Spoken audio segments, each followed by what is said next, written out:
आज मैं आपके साथ शेयर कर रहा हूँ state bank of India federation officers federation का लेटर, जो कि उन्होंने additional secretary department of financial services को लिखा है और उन्होंने थैंक्स किया है कि उनको व्यूज़ देने के लिए बुलाया गया है।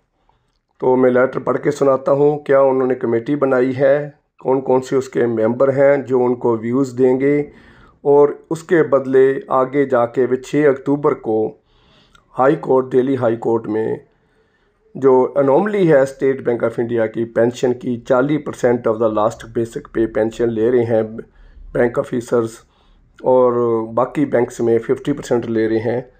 तो उसके बारे में मैं लेटर भी पढ़ के सुनाता हूँ, क्या है उनका पोजीशन, तो क्या वो चाहते हैं। देखो, all India State Bank officers federation का लेटर है 12/9 का, 12 सितंबर का लेटर है, 724/72/73, additional secretary department of financial service, chairman committee on pension matters of state bank of India, उस चेयरमैन को लिखा गया है।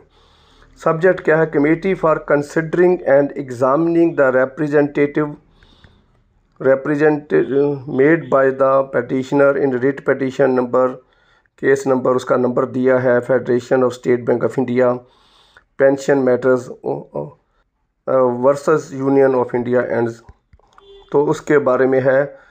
We acknowledge the receipt of letter dated 11/9/2023। ये 11/9 letter ministry of finance affair DFS का जो letter है उसका उन्होंने लिखा, सिंसियरली वी ग्रेटिट्यूड, थैंक्स करते हैं present our views and suggestions for opportunity extended to us to present views and suggestion before concerning the pension related issues of state bank of India. We are please to confirm that the following representative will attend the committee meeting।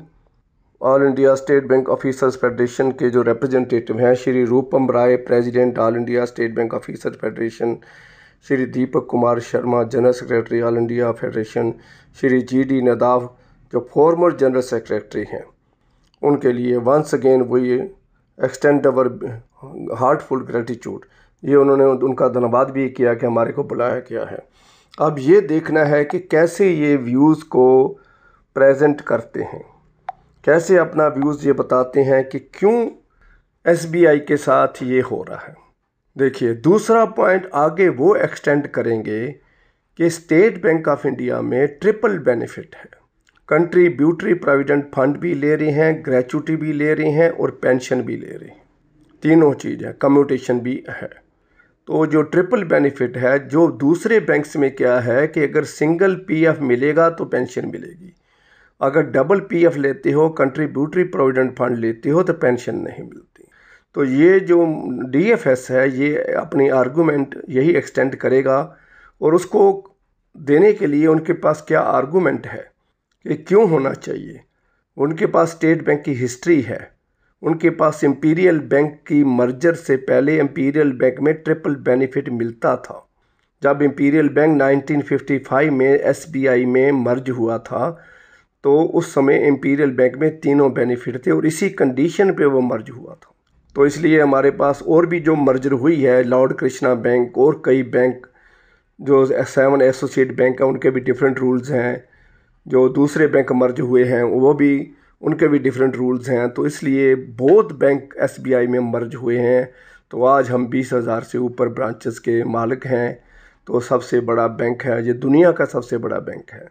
Deposit के हिसाब से पीछे है, लेकिन number of branches के हिसाब से world का सबसे लार्जेस्ट बैंक है। और डिपॉजिट के हिसाब से हमारी करेंसी की वैल्यू नहीं है, इसलिए डॉलर में जब उसको करते हैं तो हम पीछे रह जाते हैं। तो इसीलिए ये देखेंगे कि हमारे पास जो 6 अक्टूबर को ये अनोमली ख़त्म होने का चांस है, क्योंकि ये छोटा सा मुद्दा है।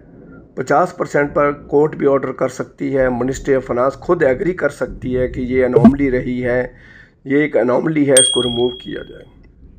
तो 50% करने में सिर्फ SBI के ऑफिसर जो हैं ज़्यादा स्ट्रेंथ नहीं है, उनकी बहुत थोड़े ऑफिसर्स हैं। तो 1,76,000 टोटल स्टाफ है SBI का, तो उसमें कितने ऑफिसर्स होंगे, जो 3 पे डिवाइड करके देख लो तो निकल आता है। तो 60 से 70 हज़ार 80 हज़ार के आसपास ऑफिसर्स होंगे। तो उनको पेंशन देने में 10% इंक्रीज़ करने में कुछ ज़्यादा गवर्नमेंट के ऊपर बर्डन नहीं पड़ता है, बैंक के ऊपर भी कोई बर्डन नहीं पड़ता है। तो ये होने की संभावना है। तो इतनी सी वीडियो बनाने का, शेयर करने का मेरे अपॉर्चुनिटी लिया है। इसको आगे शेयर करोगे। Thank you very much.